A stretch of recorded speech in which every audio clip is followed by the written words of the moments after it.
Available on DVD and streaming from Indiepix. It's Indiepix Classics for the DVD, and it's Indiepix Unlimited through Amazon Video on Demand, Amazon channels. It comes the 2016 German dramatic thriller AGONIE, spelled A-G-O-N-I-E, but it means the same as A-G-O-N-Y. And to put the cart ahead of the horse, when the film was done, I said aloud, that film was aptly titled. Didn't care for this film. Very well made. It did not float my boat. It did not tickle my pickle. The film is directed by David Clay Diaz, and it stars Samuel Schneider and Alexandra Srtschin, sorry if I mispronounced that, as a pair of male youths in Germany. I believe it's Germany.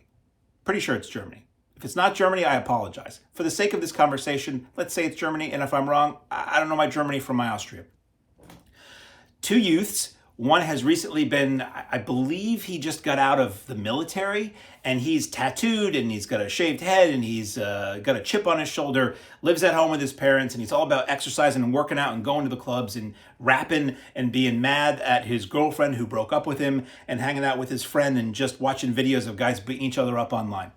We cut back and forth between his story, and basically you'll see a sequence of his life, very low-key, very low-key, let's put it that way. And then it'll cut to black for a few seconds to the degree where you think your player or the film just malfunctioned.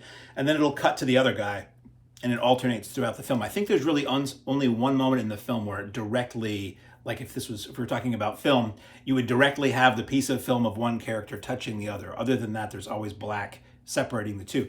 The other character is a young guy who's in college, very clean, very well-dressed, bespectacled gentleman who lives with his parents, doesn't have a great relationship with them, is very quiet, barely says anything all the time, and falls for a girl, flirts with and falls for a girl in his college class. He's supposedly studying to be a judge. He wants to be a lawyer and be a judge, very respectable, and he's getting a lot of action with his girlfriend. Let's just put it that way. So you have these two contrasts. One guy is on the poorer side. We learn that his father is a cop, but his home life is kind of miserable. His parents are fighting. He's unhappy. He doesn't know what to do with his life. He's just kind of hanging out and messing around.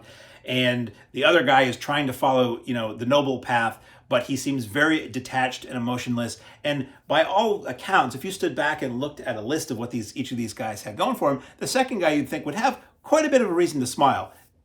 Not exclusively, which is just the overwhelming amount of action that he and his girlfriend get into. So he also works in a movie theater. So when I saw the back of the box for this, I saw the film, and the film opens up with this. It opens up with some titles saying, I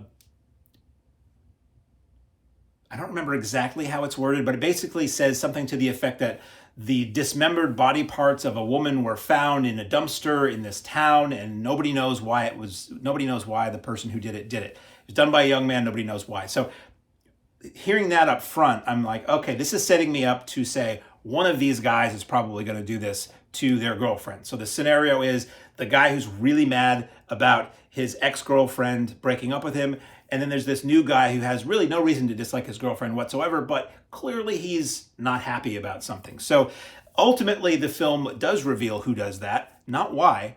The person just kind of does that, and it's really kind of disturbing and gruesome. And then ultimately the film just kind of ends. And I'm not a fan of movies that do that. So the film is very slow, is very, I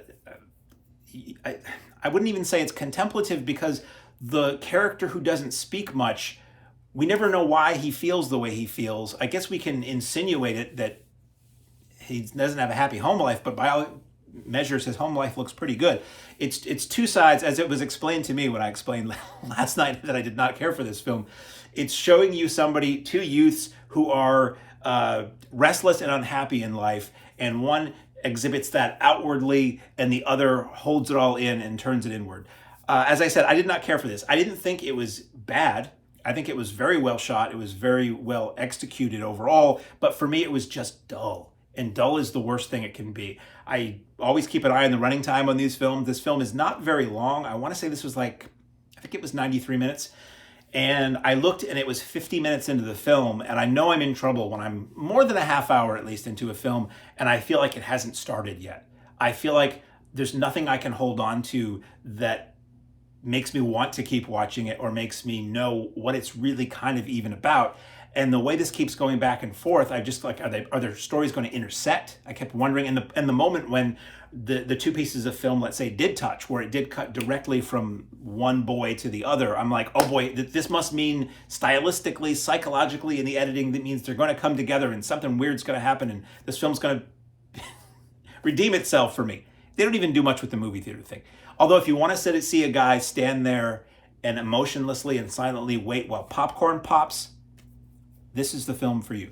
So it didn't do it for me. Now, Indiepix puts out really interesting stuff, really eclectic world cinema that I'm thrilled that they are doing, because let me tell you, I got a lot of streaming services, got a lot of discs too, but I got a lot of streaming services, and many are a night where I'm just going through it. I'm like, this all is stuff I've seen, or this all looks stupid.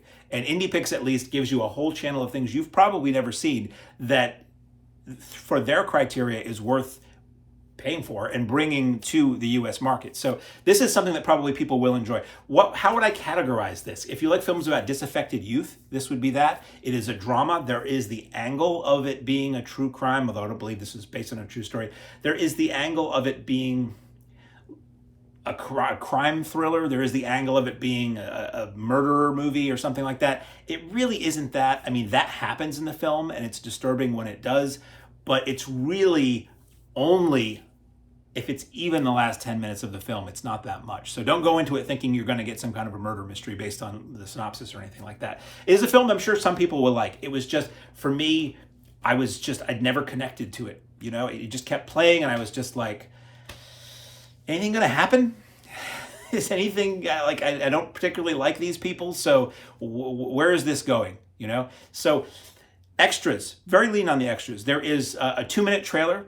And I joked that there's the logo, the original film distribution company logo comes up and it's like flashy and it makes some noise. And I said, that logo is more exciting than the entire feature just was. So your mileage may vary. You may love it. I'm just telling you how I felt about it and that it's out there. And again, it is widescreen in I believe it's German with English subtitles, and available for your pleasure via Indiepix Classics on DVD and Indiepix Unlimited via Amazon video channels. AGONIE.